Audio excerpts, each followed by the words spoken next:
மகாநதி சீரியல்ல கங்கா குமரன் கிட்ட எங்க நீங்க எங்க எப்படி இருக்கீங்க அங்க பாத்தீங்களா விஜய காவிரியா தாங்குன்னு தாங்குறாரு. இவளோட ரிசப்ஷனே எப்படி நடந்துச்சுன்னு தெரியும்ல உங்களுக்கு. அந்த அம்மா கிட்ட சொல்லி வளகாப்ப 5வது மாசமே வச்சுக்கலாம்னு சொன்னேன். அவ கூட எல்லாம் சேர்ந்து நம்ம ஒன்றும் வளகாப்பு பண்ண வேண்டிய அவசியம் கிடையாது. இந்த முன்னாடியே வச்சுப்போம். நம்ம ரொம்ப கிராண்டா பண்ணலனா கூட சிம்பிளா வச்சு பண்ணணும். நான் சொன்னதுக்கு எல்லாத்துக்கும் நீங்க இங்க தலையாட்டுறீங்க. அம்மா வெளியே கேட்கும் போது நீங்க சொல்ல வேண்டியது தானே, கங்கா சொல்றது சரி கங்கா சொல்றது கரெக்ட்னு. அங்க ஒண்ணுமே பேசாம இங்க வந்து என்கிட்ட சரி சரிங்கிறீங்க.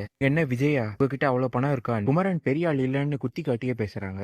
அடுத்த நாள் காவேரி குமரன் கிட்டயும் அவங்க அம்மா கிட்டயும், அம்மா இங்க பாத்தீங்களா விஜய் எனக்கு புதுசா முருகன் டாலர் வாங்கி கொடுத்திருக்காரு. இது கோல்டாமா பாருங்கன்னு காட்ட எல்லாரும் பார்த்துட்டு நல்லா இருக்கு காவேரின்னு சொல்லிட்டு இருக்கிறப்போ காவேரி கங்கா கிட்டயும் விஜய் வாங்கி கொடுத்த டாலரை காட்டுறாங்க. கங்காவும் வேண்டா விருப்பா பார்த்து நல்லா தான் இருக்கு அம்மா, நம்ம வளகாப்பு தேதி என்னைக்குமா வச்சிருக்கேன்னு சாரதாவை பார்த்துக்கீங்க. சாரதாவும் அதான்டி இந்த மாசம் 5ஆம் தேதியே வச்சிடலாங்கிறாங்க. காவேரியும் கங்கா கிட்ட ஏங்க இவ்வளவு சீக்கிரம் வைக்கிற, நானும் நீ 7வது மாசம் ஒன்னாவே வைக்கலாம் இல்ல, 2 பேரும் பண்ணா நல்லா இருக்கும்னு சொல்லி கங்காவும் எனக்கு தெரியாதுரி, எனக்கே இப்ப கால் வலி எல்லாம் வர ஆரம்பிச்சிச்சு, அம்மாவும் 5வது மாசம் வச்சுக்கலாம்னு சொல்லிட்டாங்கன்னு சொல்லி கால் வலிக்குது கொஞ்சம் மொட்டை மாடி வரைக்கும் போறேன்னு போறாங்க. அக்கா போனதும் சாரதா காவேரி கிட்ட நீ ஒன்னும் அவகிட்ட எதுவும் பேசிக்காத, அவ தன்னோட வளகாப்ப தனியா நடத்தணும்னு நினைச்சா அதனால தாண்டி அவ இப்படி பேசுறாங்கிறாங்க.